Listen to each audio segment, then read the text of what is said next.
안녕하십니까. 한상성 강사입니다. 이번 차시에는 컴퓨터 활용 능력 그 필기 과목에 대해서 학습해 보고자 합니다. 컴퓨터 활용 능력 2급 필기 과목은 두 과목으로 구성되어 있죠. 1과목은 컴퓨터 일반이고요.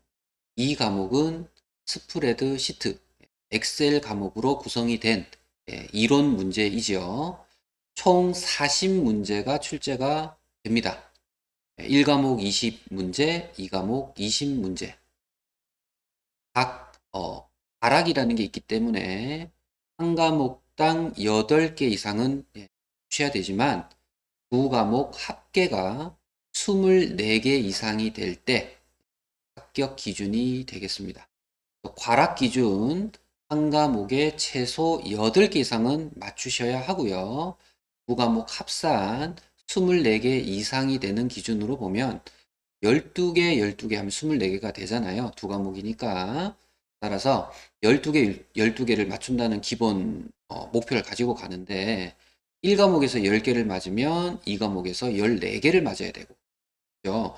2과목에서 예를 들어서 11개를 맞았다. 그럼 1과목에서는 13개 이상을 맞아야 한다. 어떤 그런 셈이 나오게 되겠습니다.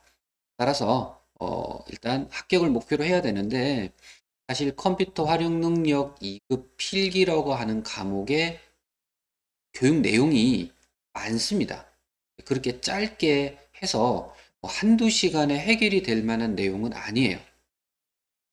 따라서 저희가 이 최소한 이 정도의 내용, 그러니까 정말 필요한 내용을 압축하고 압축을 해서 축약을 한 내용으로 최소한 그래도 이 정도의 내용은 알고 가셔야 된다. 라는 부분을 최대한 이론화시키고 축약해서 여러분들에게 전달을 해 드리려고 합니다. 따라서 차시가 그래도 아주 작지는 않겠지만 축소된 내용을 감안해서 이 내용과 함께 교재에 있는 문제들을 충실히 많이 풀어보시고 가신다면 좋은 결과를 얻을 수 있지 않을까라는 생각을 합니다. 어떤 교재든 책에 있는 문제를 최대한 많이 풀어보시고 숙지하시고 가시는 것이 중요한데 무조건 문제답 외우는 것은 옳지 않죠. 그리고 문제를 외우실 때 왜 1번이 맞았고 왜 2번이 틀려서 정답이 됐는지에 대한 그런 내용을 여러분들이 이해를 하면서 문제를 숙지하실 필요성이 있습니다. 그러기 위해서는 기본적 지식을 바탕으로 하셔야 돼요. 그냥 무작정 문제만 외우시면 그래도 오래 기억에 남지도 않을 뿐더러 분명히 응용된 문제, 번영된 문제에서는 대처나 또는 이렇게 뭐 찝는 거죠. 선택해서 조금 더 맞출 확률이 떨어질 수 있겠죠. 따라서 여기에 있는 영상 내용을 가급적이면 다 숙지하시고 외우고 있거나 알고 계신 상태에서 문제를 푸신다면 문제를 풀 때 맞는지 틀린지에 대한 선택에서 조금이나마 도움을 드릴 수 있지 않을까 하는 차원으로 작성이 되었다는 것을 서두에 말씀을 드리고 저희는 일단 첫 번째 시간으로 하드웨어 부분을 먼저 학습해 보고자 합니다. 참고를 해 주시고요. 한번 진행을 해 보겠습니다. 자, 첫 번째 컴퓨터 구성이고요. 하드웨어, 소프트웨어. 크게 일단 두 개로 보겠습니다.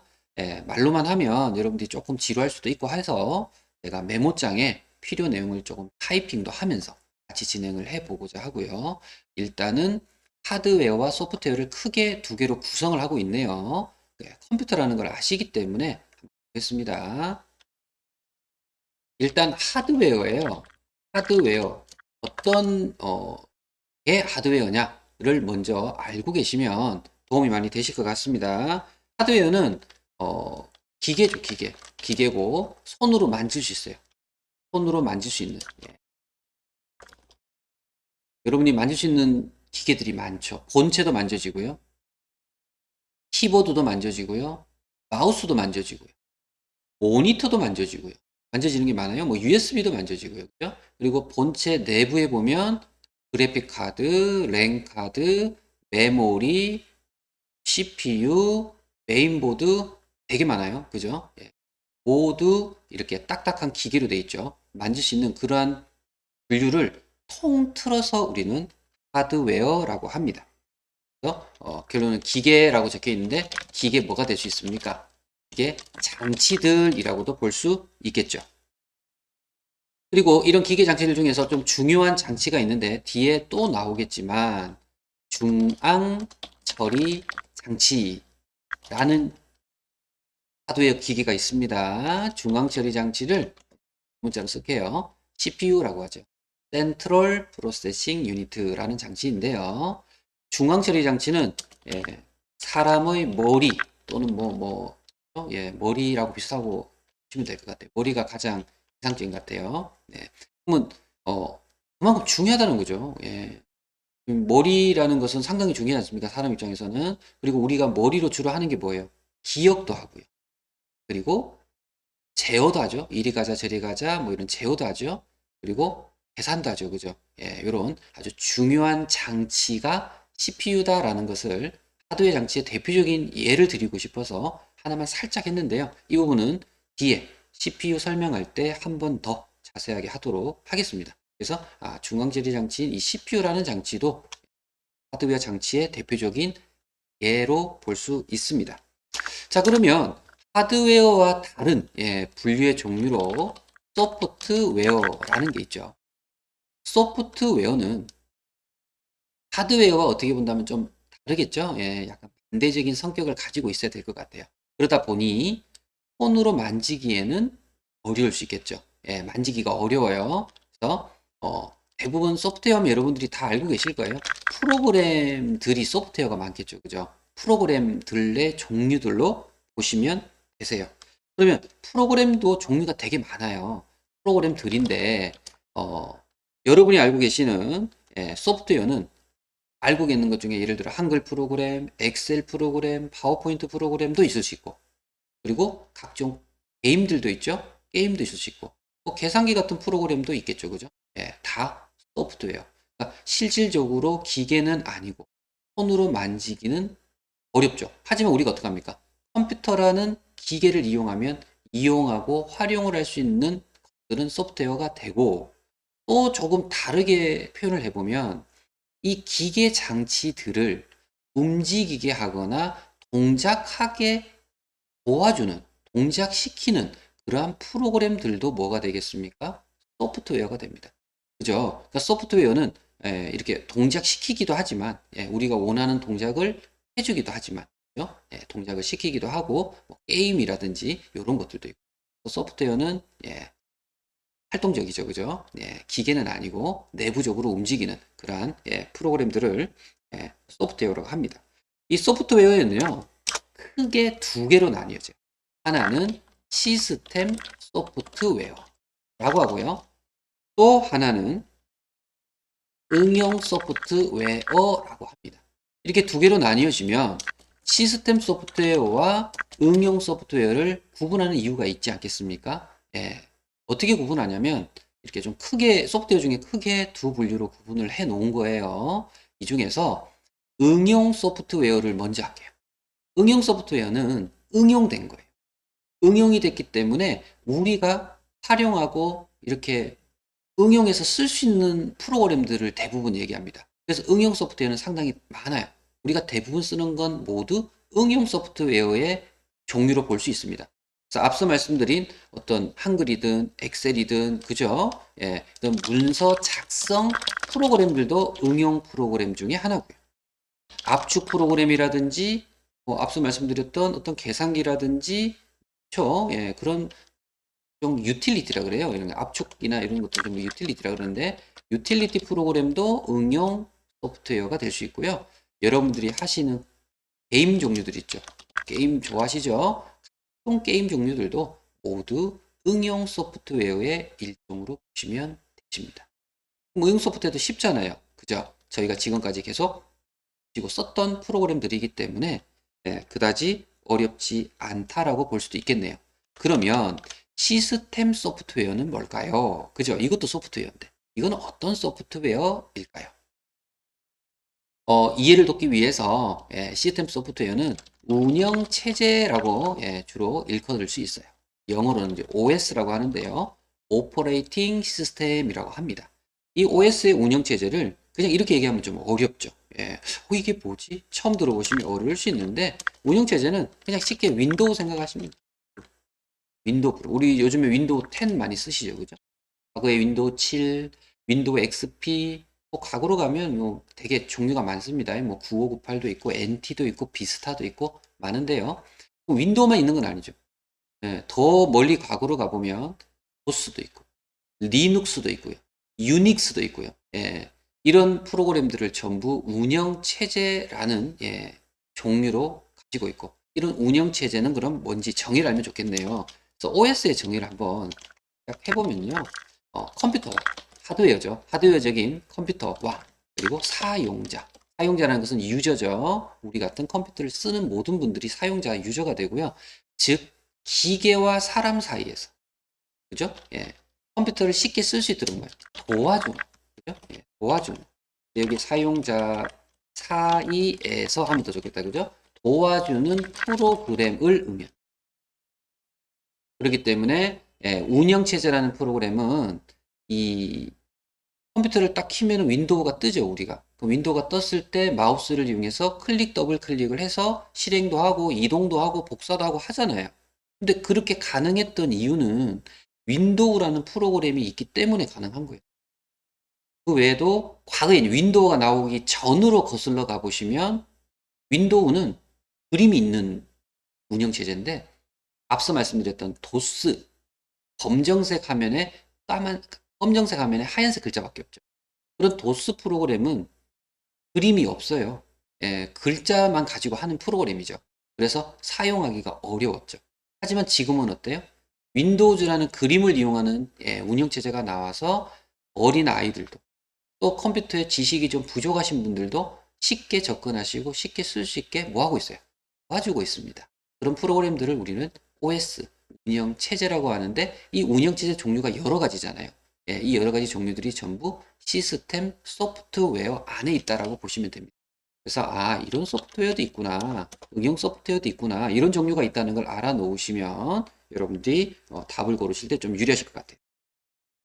자, 그리고 펌웨어라는 용어가 있어요. 펌웨어. 영어로 한번 써볼까요?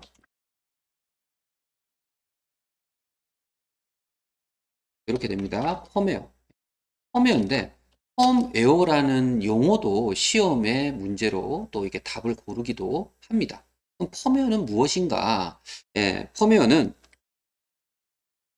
하드웨어적인 성격도 가지고 있고요. 하드웨어 장치, 기계 장치라 그랬잖아요. 하드웨어적 성격도 가지고 있고, 그리고 소프트웨어적 성격을 둘 다 가지고 있는. 그 중에서도 좋은 것들만 가지고 있는, 장점만 가지고 있는 그러한 장치를 펌웨어라고 하죠. 그래서 왜 이런 펌웨어가 생겼냐면 기계가 소프트웨어가 있어야 어차피 동작을 하는 부분도 있고요. 그죠? 소프트웨어만으로도 동작이 안 되고 기계만으로도 동작이 안 되는 부분들이 있으니 이 두 개를 어떻게 합니까? 합쳐서 더 원활하고 잘 동작할 수 있는 것들의 어떤 업그레이드 버전이죠. 만들어 놓은 내용을 펌웨어라고 하는구나 라고 생각을 하시면 돼요. 그래서 펌웨어는 하드웨어와 소프트웨어 두 개를 섞어 놓은 그러한 합쳐진 용어, 장치를 우리가 펌웨어라고 한다라고 알아주시면 좋으실 것 같습니다. 자, 그렇게 컴퓨터의 구성은 일단 크게 하드웨어와 소프트웨어로 구성이 되어 있습니다. 그 부분 하나 알아놓으시면 좋겠고 하드웨어와 소프트웨어에는 어떻습니까? 두 개의 종류를 합쳐서 약간 더 플러스 시키는 펌웨어라는 그런 기계도 있었고 소프트웨어에는 뭐가 있었죠? 응용 소프트웨어와 시스템 소프트웨어 두 가지로 나누어졌고요. 그죠? 시스템 소프트웨어를 다른 말로 운영체제라고도 했고요. 운영체제 종류로는 윈도우도 있고, 도 있고, 리눅스도 있고, 유닉스도 있고, 각각의 종류가 좀 있었습니다. 그런 종류들을 한번 정리를 한번 해주시면, 자, 2장으로 넘어가 보겠습니다. 프로그램 내장 방식이 2장으로 나왔어요. 자, 여기 아래쪽에다 바로 글자를 좀 입력을 하고 싶은데요. 파워포인트가 또, 예, 글자 입력하는 데서 좀 번거로움이 좀 있어요. 그래서 제가 별도의 메모장으로 조금 왔다 갔다 하면서 설명을 해드리고 있는데, 예, 조금 감안해서 봐주시고요. 메모장에서 작업을 하시면 여러분들이 좀 더, 예, 보시기가 편하기 때문에 해드리는 걸로, 예, 하고 있습니다. 자, 두 번째로 프로그램 내장 방식. 예, 내장이라는 말은 안에 들어있다라는 뜻이 되겠죠. 최초의 컴퓨터를 만들었을 때는 어땠을까요? 이 부분도 뒤에 이렇게 설명에 조금 더 가미가 될 건데요. 처음에는 컴퓨터 자체를 만드는 게 바빴어요. 만들기도 어려웠지만 그게 만드는 게 목적이었어요. 그러다 보니 기계를 이용해서 컴퓨터가 되는 것이기 때문에 최초에는 하드웨어적으로 집중이 되었고 기계를 크기가 크더라도 만드는 것이 목적이었죠.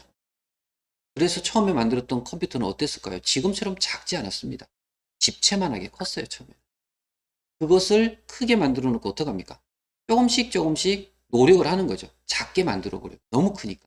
그죠? 그래서 최초에는 크기도 컸지만 프로그램이나 데이터나 이런 것들이 다 어떻게 했어요? 기계 밖에 있었어요. 밖에 있는 프로그램과 데이터들을 가지고 와서 쓰도록 만든 거죠. 그러다 보니 불편하죠. 가지고도 와야 되고 크기도 크고 그래서 어떻게 돼요? 조금씩 조금씩 노력을 했겠죠 또. 예. 과거에 아주, 예, 역사적이신 분들이 노력을 하셔서 어떻게 됩니까? 크기가 계속 작아졌고요. 그리고 그 작아진 이유 중에 뭐 여러 가지 뭐 기술이 발전된 것도 있겠지만, 예, 작아지면서 어떤 것까지 생각했냐면 밖에서 가져오는 게 어려우니까 어떻게 해요? 안에다가 넣자. 컴퓨터 안에다 넣어서 안에서 가져다 쓰자. 그러면 더 좋지 않을까? 당연히 그렇게 생각했겠죠. 예, 그렇게 만드신 분이 수학자인데 미국에 있는 수학자예요. 예, 폰 노이먼이라는, 예, 수학자분께서 내장 방식을 해보자라고 이제 이렇게 고안을 해내시고, 예, 도움을 주셨겠죠. 만들어내셨겠죠. 예, 그래서 수학자 폰 노이먼이라는 분께서 만들어낸 프로그램 내장 방식의 정의는 뭐냐라고 하면 뭘까요? 하면 좀 전에 얘기 다 했죠, 그죠? 프로그램과, 예, 데이터를, 예, 어떻게 쓸까요? 안에다 내장하는 거예요. 이걸 이제 안에서 내장했다고 하는데, 예, 주기억 장치라고 하는 장치가 있어요. 이 주기억 장치에다가 저장해두고 써보자. 또는 뭐 가져다 두고 써보자. 일단 저장이라는 표현을 하고 있습니다. 예, 올려두고 써보자. 예, 주기억 장치에, 그죠? 저장이라는 말을 표현하고 있는데, 저장이라는 표현이 틀릴 수도 있고 맞을 수도 있는데, 뭐 여기서 지금 저장이라고 했습니다. 그죠? 예, 가져다 두고 이런 표현이에요. 쓰면 안에다 놓고 쓰니까 편하잖아요. 우리가 집 안에 화장실이 있는 것과 집 밖에 화장실이 있는 경우를 생각해 보시면 사례가 되겠죠. 화장실에 가고 싶을 때 안에서 씻고 편하게 가는 것과 문을 열고 나가서 밖에 있는 화장실에 가는 것은, 예, 분명히 시간적 차이, 불편함의 차이가 있겠죠. 그죠? 예, 그런 것들을, 예, 이해하시면 되겠습니다. 그러면 안에 있으니까 뭐가 좋았냐면 프로그램이 뭐가 잘못됐을 때 프로그램의 수정이 어떻게 될까요? 수정이 용이해져요. 용이하다는 말은 수정이 쉬워요. 왜? 뭐 하나 수정하려고 밖에 나가기 힘들다는 거죠.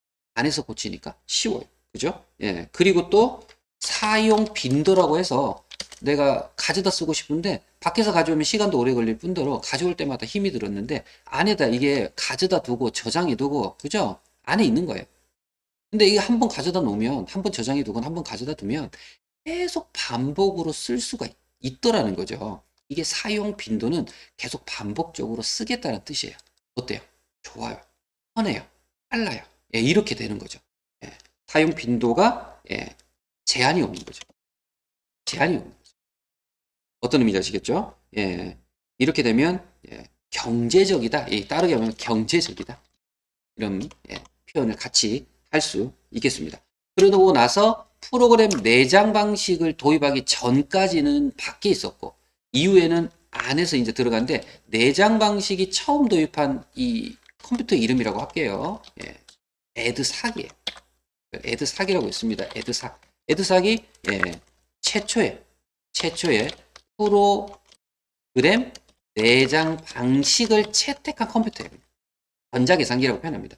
근데 이제 사실 이전에 이제 뭐가 있냐면 예전에 많이 나는데 요즘에 좀 덜 나오더라고요. 애니악. 애니악이라고 했어요. 애니악은 애니악은 E-E-I N-E-E-I 애니 스펠링이 E-A-N-I-C 맞는 것 같아요. 애니악 C 애니악이 스펠링이 정확하지 않습니다. 죄송합니다. 예.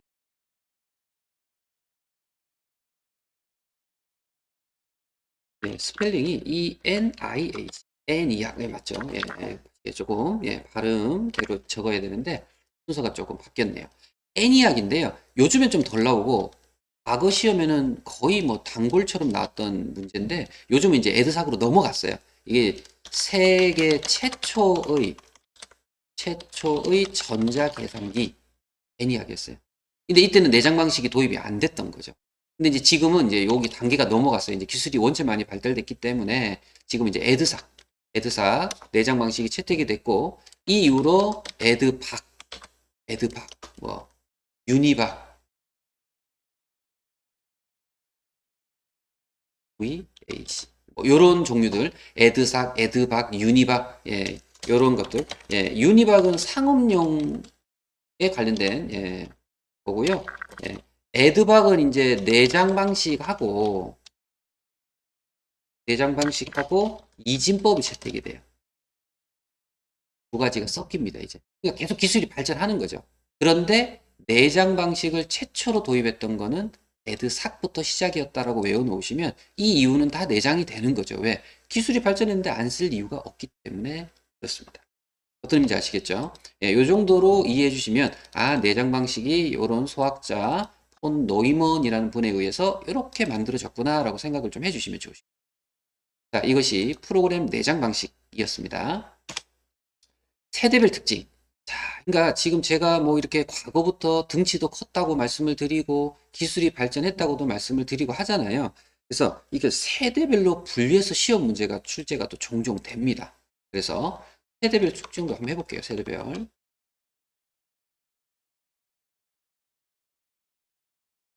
컴퓨터의 세대별 특징입니다. 컴퓨터 세대별 특징이에요. 자, 그냥 1번으로 하지 말고 1세대라고 할게요. 1세대부터 지금 5세대까지 우리가 얘기를 해요.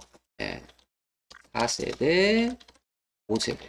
1세대부터 5세대까지 우리가 얘기를 하고 있어요. 그러면 1세대에 사용했던 소자가 진공관이라는 걸 썼고요. 진공관을 이용했다. 이렇게 이해하시면 되고요. 그리고 앞서 말씀드렸듯이 기계를 만드는 게 급급했어요. 하드웨어 중심으로 개발이 됐죠. 이때는 소프트웨어보다 만드는 그냥 기계가 크더라도 만드는 게 더 우선이었어요. 예. 그리고 어, 일괄 처리라는 것을 배치 프로세싱이라고 합니다. 영어로는 무슨 말이냐면 모아서 처리하는 거죠. 한 달치를 모았어. 일주일치를 모았어. 3개월치를 모았어. 그러니까 뭐 지금 이 순간 무엇을 순간적으로 할 수 있는 건 안 됐던 거예요. 자료를 모아야 처리가 되는 그러한 세대가 1세대. 그러니까 좀 오래됐죠. 과거죠. 지금으로서는 이해가 안 될 수도 있는 그런 세대가 있었겠죠. 분명히. 이런 하드웨어 중심 개발이 있었고요. 그리고 이때는 당연히 기계가 알아들 수 있는 기계어 또는 뭐 기계 적어 번호 중에 어셈블리어라고도 있는데 그런 언어를 이제 1세대부터 시작을 했습니다. 사용을. 근데 이제 세대가 2세대로 넘어왔다는 건 어떻습니까? 조금 발전했겠죠. 그래서 2세대는 진공관에서 뭔가 좀 더 발전된 장비가 나오겠죠. 그래서 사용한 소자가 트랜지스터라고 합니다. 영어로는 TR이라고 돼요. TR. 트랜지스터의 약자죠. 이 트랜지스터 TR 두 개를 같이 여러분들 숙지하시고, 이렇게 암기하고 있으시면 유리하세요. 근데 얘가 TR이 2세대 거예요. 2세대. 그죠? 2세대 거임을 알고 계시면 좋으실 것 같고요. 이 2세대부터 뭐가 등장하냐면, 이제 운영체제라는 게 등록하는데, 운영체제가 OS예요. 어디서 들어봤는데, 좀 전에 제가 시작할 때 소프트웨어 하면서 잠깐 말씀드렸죠. 얼마 안 됐어요. 그죠? 운영체제. 그러니까 이때는 윈도우가 있었던 세대는 아니고요. 바로 과거에는 다른 운영체제가 차라리 도스가 먼저 나왔겠죠. 도스 같은 운영체제가 먼저 나왔던 거죠. 윈도우는 그 뒤에 나옵니다. 자, 그리고 이제 2세대부터 운영체제가 나오기 시작하면서, 처음엔 도스였지만 뒤에 윈도우 나왔겠죠. 그죠? 이렇게 발전이 돼요. 그러면서 온라인 처리가 돼요. 온라인 실시간이라고 하면 어떤 의미인지 아시겠죠? 인터넷으로 또는 온라인이니까, 인터넷 어떤 회선을 통해서, 빨리빨리 처리가 되는 거죠. 실시간이니까. 바로 처리가 되기 시작합니다. 1세대에 비해서 2세대는 엄청난 급격한 발전이 이루어져 있는 상태가 되는 거죠. 그리고 하나가 더 되는데요. 2세대 때 뭐가 하나가 더 되냐면 다중 프로그래밍이라고 해서 프로그램을 두 개, 다중이라는 건 두 개 이상이 돼요. 멀티죠, 멀티. 영어로 하면 다중 프로그래밍은 멀티 프로그래밍이에요.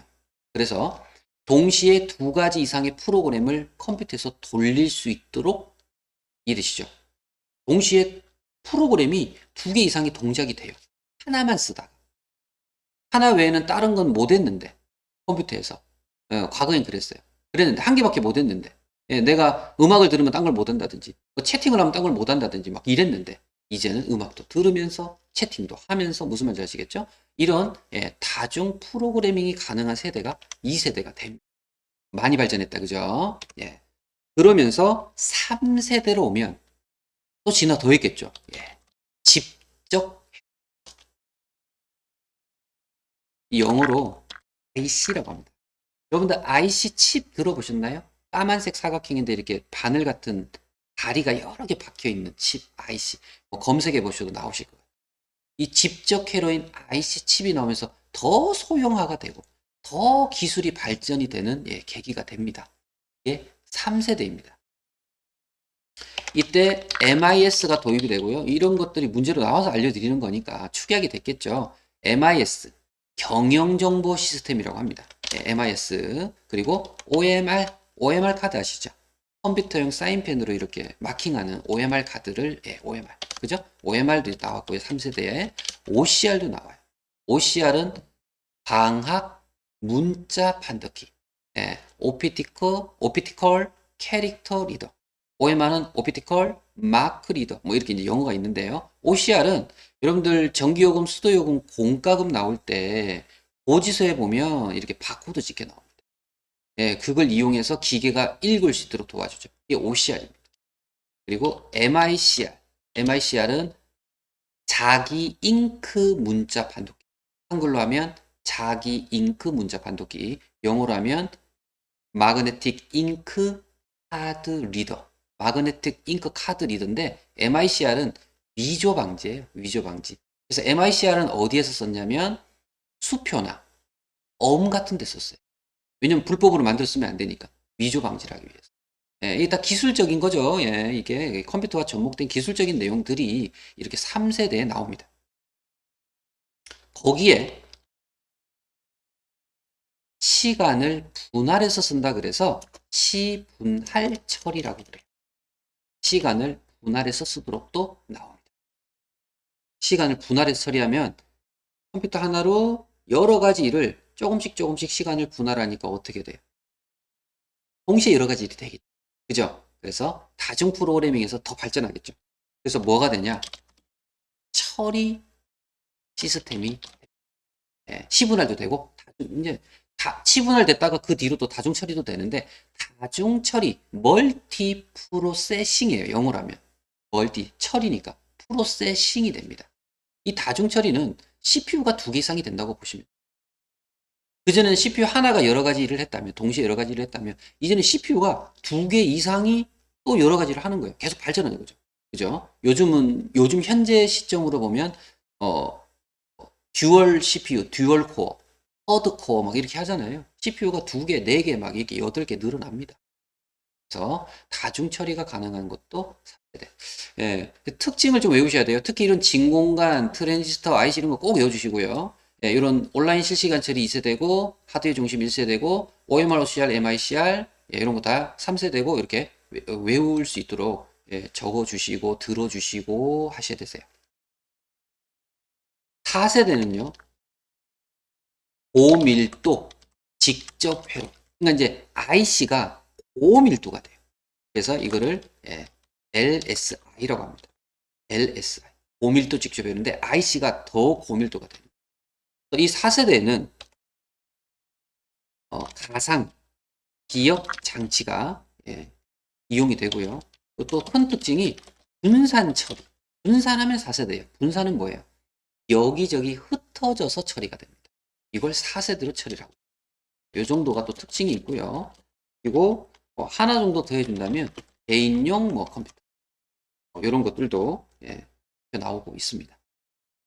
자, 그러면서 5세대로 가면 5세대는 고밀도 직접 배로잖아요. 여기가 얘를 앞에 하나만 더 붙여요. 왜냐면 초자를 붙여요. 초고밀도. 우리 뭐 초사이어인 이런 거 하잖아요. 초고밀도. 이게 V를 하나 붙입니다. VLSI. 그래서 진공관 트랜지스터 IC, LSI, VLSI 뭐 이렇게 외우시는 것도 괜찮으세요. 이런 5세대는 요즘 세대가 5세대니까 5세대가 시험 문제로 또 잘 나오겠죠. 5세대 특징 이렇게 나옵니다. 그러면 퍼지 이론, 패턴 인식, 그리고 전문가 시스템. 요런 세 가지 용어. 퍼지 이론, 패턴 인식, 전문가 시스템. 요런 용어들이 나와도 5세대입니다. 요런 부분들을 좀 보시고 여러분들이 이 내용을 가지고 있어야 되고 숙지하고 계셔야만 문제로 나왔을 때 또 해결할 수 있는 부분이 있고요. 이게 세대 특징이라고 보시면. 자, 그리고 컴퓨터의 분류, 처리 능력에 따른 분류예요. 처리 능력? 컴퓨터가 어떤 처리 능력이 있을까요? 네요. 이 분류가 두 가지로 나뉘어집니다. 하나는 처리 능력이면 하나는 사용하는 어떤 데이터 값에 따라 달라져요. 그래서 이 두 가지를 따로 구분해서 배울 거고요. 처리 능력부터 배울게요.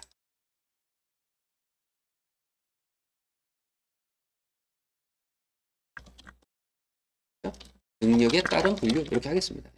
처리 능력? 어떤 처리 능력이지? 한데 가장 좋은 처리 능력이 가장 좋은 컴퓨터 우리나라에도 있어요. 그죠? 우리나라에 가장 좋은 컴퓨터 뭘까요? 슈퍼가 되겠죠. 슈퍼컴퓨터 들어보신 적이 있으실 것 같아요. 주로 기상 예측할 때, 그죠? 인공위성 같은 거 조작할 때, 그죠? 아무나 못하는 거. 그래서 시뮬레이션이라고 들어보셨나요? 시뮬레이션? 이 용어도 시험 문제로 나옵니다. 시뮬레이션은 직접 해보기 어려운 걸 이런 컴퓨터를 이용해서 가상으로 해보는 거죠. 그것을 시뮬레이션이라고 합니다. 예를 들면 어디 한 곳에 폭탄을 톡 떨어뜨렸을 때 얼마만큼 멀리 퍼지고 얼마만큼 이게 뭐 멀리 날아가고 뭐 이런 거 있잖아요. 해볼 수 없잖아요. 그러면 폭탄을 떨어뜨리기 어려우니까 컴퓨터를 가지고 해. 비행기가 날아가다가 비행기가 바다에 떨어질 때와 땅에 떨어질 때와 그죠? 사람이 살 확률이 더 얼마나 높은지 어느 쪽이 더 이렇게 기계가 덜 훼손이 되는지 뭐 이런 것들 어떻게 해봐요? 비행기를 떨어뜨려 볼 수는 없잖아요. 그거는 진짜 그죠? 그러니까 시뮬레이션을 하는 거예요. 가짜로 해보겠다는 거죠. 가상입니다. 가상. 이런 것들이 시뮬레이션으로 이렇게 잘할 수 있는 그런 좋은 컴퓨터. 물론 슈퍼컴퓨터가 아니라도 시뮬레이션은 될 수 있지만 슈퍼컴퓨터가 그만큼 처리 능력이 좋다는 것입니다. 자, 그리고 뭐 여기서 조금 더 가면 이제 우주 항공 뭐 이런 것들. 이제 뭐 인공위성이나 우주나 비슷하죠. 이런 것들입니다. 슈퍼컴퓨터예요. 다음에 이제 능력이 좋은 컴퓨터를 메인 컴퓨터라고 주로 표현합니다. 메인 프레임 컴퓨터라고 하는데요. 이런 컴퓨터들이 성능이 좀 좋아야 되니까 이제 주로 이제 공공기관, 은행 또는 뭐 대기업이나 왜냐면 원체 많은 접속이 있을 수 있고 그죠? 우리 공공기관 생각해 보세요. 뭐 정부24 이런 사이트도 있잖아요. 전 국민이 접속하니까 어설픈 컴퓨터로는 다운되겠죠. 메인 컴퓨터, 메인 프레임 컴퓨터라고 합니다. 이게 대규모라고 보죠. 대기업 등의 대규모의 컴퓨터, 대규모로 처리할 수 있는 컴퓨터. 슈퍼컴퓨터보다는 이제 한 단계 아래겠죠. 이후에 미니 컴퓨터가 또 나옵니다. 미니 컴퓨터. 미니 하면 작은 게 작다가 미니인데 이렇게 생각할 수 있죠.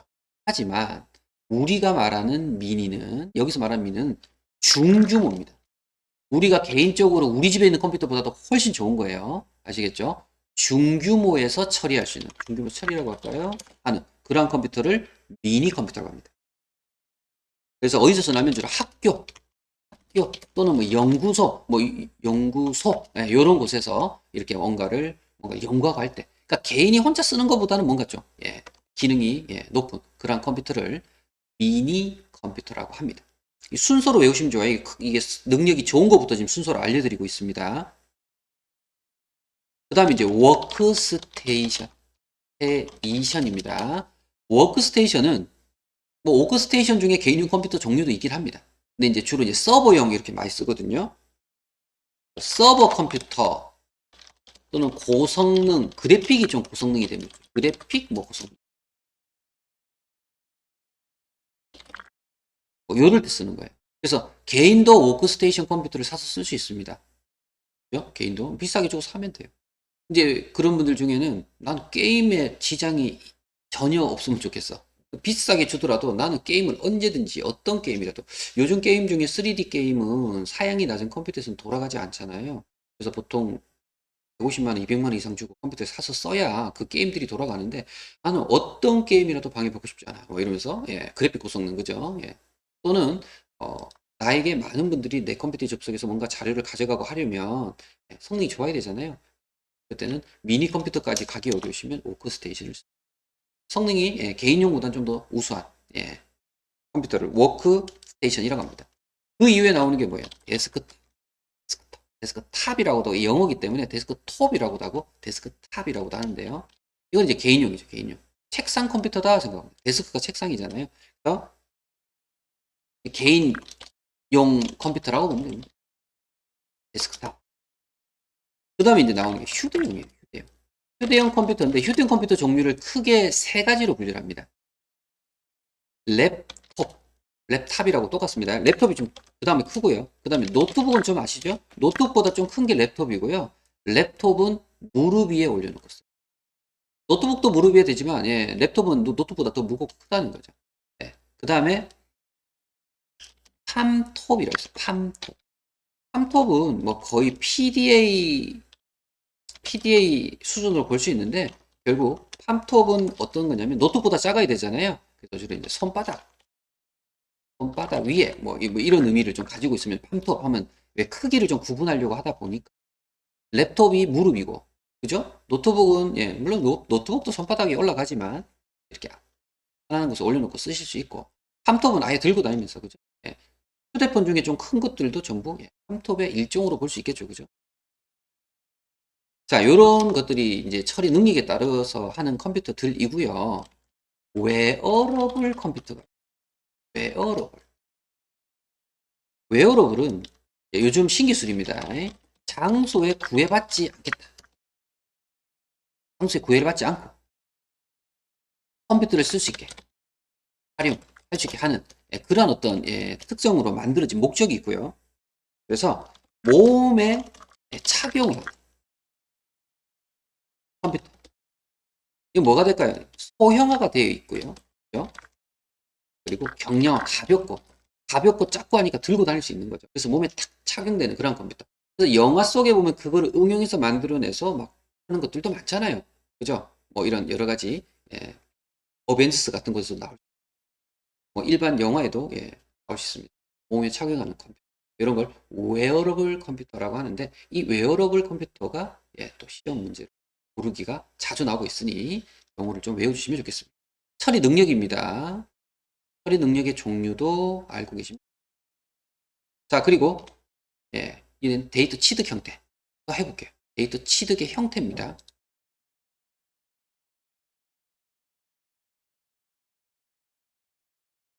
취급.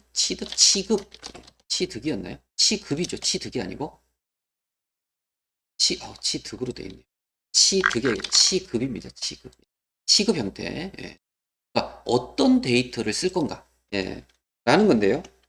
자, 기본적으로 디지털 데이터를 쓸 수가 있고요. 또 하나는 아날로그 데이터를 쓸 수 있어요. 디지털 아날로그로만 쓸게요. 어떤 의미인지 아시겠죠? 디지털 아날로그 많이 들어봤는데 어떻게 구분하지? 그죠? 자, 구분하는 방법은요. 디지털은 숫자나 문자를 써요. 근데 아날로그는 숫자 문자가 아니겠죠? 그래서 얘는 전류, 전압, 온도 뭐 이런 걸 쓰는 거예요. 뭐 좀 다르죠. 그죠? 그러다 보니 아날로그 같은 경우는 미적분 같은 연산을. 하지만 디지털은 숫자 문자를 쓰다 보니까 어때요? 산술 또는 뭐 논리 이런 연산이 돼요.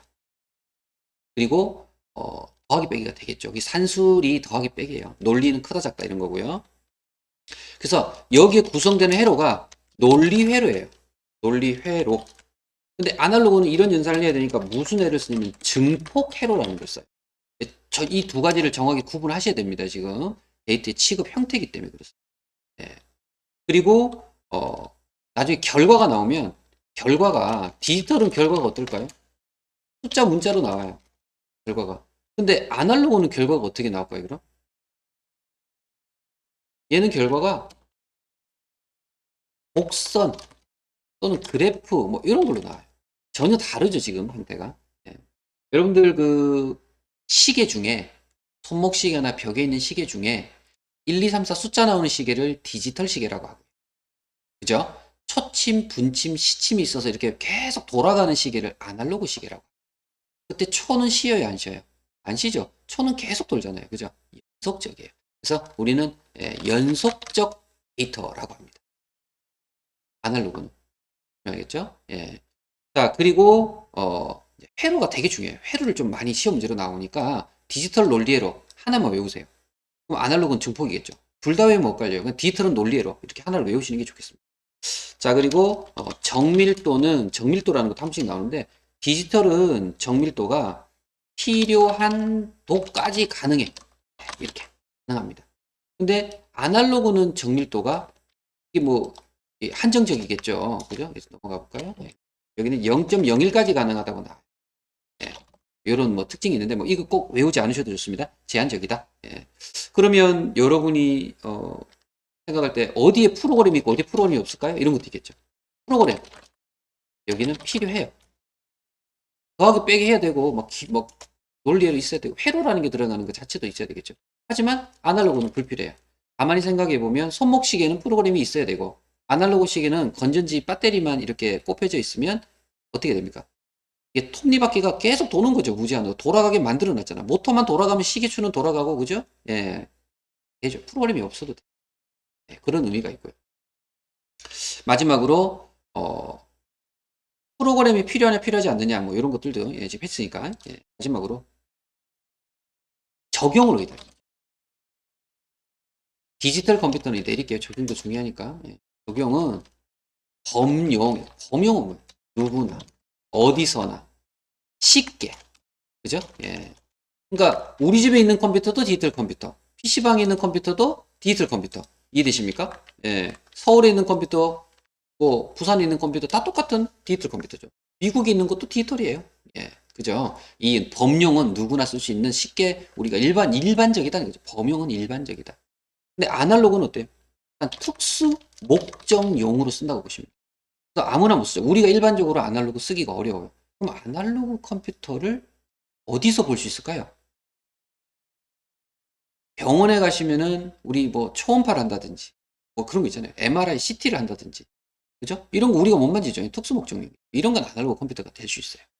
이해되시죠? 뭐 과학자들이 쓰는 컴퓨터. 이런 것들은 아날로그 컴퓨터입니다. 그렇게 생각을 해주신다면 컴퓨터가 디지털 컴퓨터도 있고 아날로그 컴퓨터도 있구나. 이렇게 두 개를 구분해서 해주시면 좋으실 것 같습니다. 자, 이렇게 데이터 취급 형태까지 해봤고요. 자, 관련된 문제를 한번 풀어볼까요? 다음 중 처리하는 데이터에 따라서 분류되는 디지털 컴퓨터의 특징으로 옳은 것. 조금 전에 해보셨잖아요. 디지털. 디지털은 어떻습니까? 디지털. 산술 및 논리 연산을 하죠. 회로. 증폭 회로. 맞아요? 자, 디지털은 무슨 회로예요? 논리 회로예요. 틀렸습니다. 옳은 거 고르는 거네요. 그러면 산술 논리 여기가 맞겠네요. 맞겠네요. 그죠? 프로그램이 여기 틀렸고요. 프로그램이 필요 없다? 필요하죠. 디지털은 필요하고 아날로그는 필요가 없죠. 그리고 기억 기능도 있어요. 그러니까 우리 전자시계 보면 시간으로 알람 맞춰서 그죠? 몇 시까지 깨우죠? 그럼 깨우죠 하잖아요. 그죠? 예. 그래서 방금 전 배웠던 내용을 토대해서 산술과 논리 연산이 필요한 건 누구? 디지털이죠. 예. 옳은 것이니까. 예, 문제 풀 때 옳은 것, 옳지 않은 것 이런 거 좀 잘 봐주세요. 여기도 아닌 거죠. 처리 능력이죠. 처리 능력에는 슈퍼컴퓨터. 그 다음으로 메인프레임. 그 다음으로 미니 컴퓨터. 그 다음에 워크스테이션. 워크스테이션 하나 더 있었어요. 워크스테이션. 그리고 데스크탑. 그죠? 예, 처리 능력으로 그렇게 되고. 이번에 디지털 컴퓨터는 처리 능력이 아니라 뭔가요? 하면은 사용되는 데이터, 취급 데이터에 따라서 디지털과 뭐로 바뀌었어요? 아날로그로 구분하고 있습니다. 라고 외우고 계시면 관련된 문제를 해결할 수가 있겠습니다. 그죠? 그래서 다음 페이지 넘어가 보면 문제가 있죠. 그죠? 맞네요. 자, 이번 차시에는 여기까지 하고요. 예, 다음 차시에 이어서 하드웨어 쪽, 예, 좀 더 남아있기 때문에, 예, 조금 더 이어서 하겠습니다. 수고하셨습니다.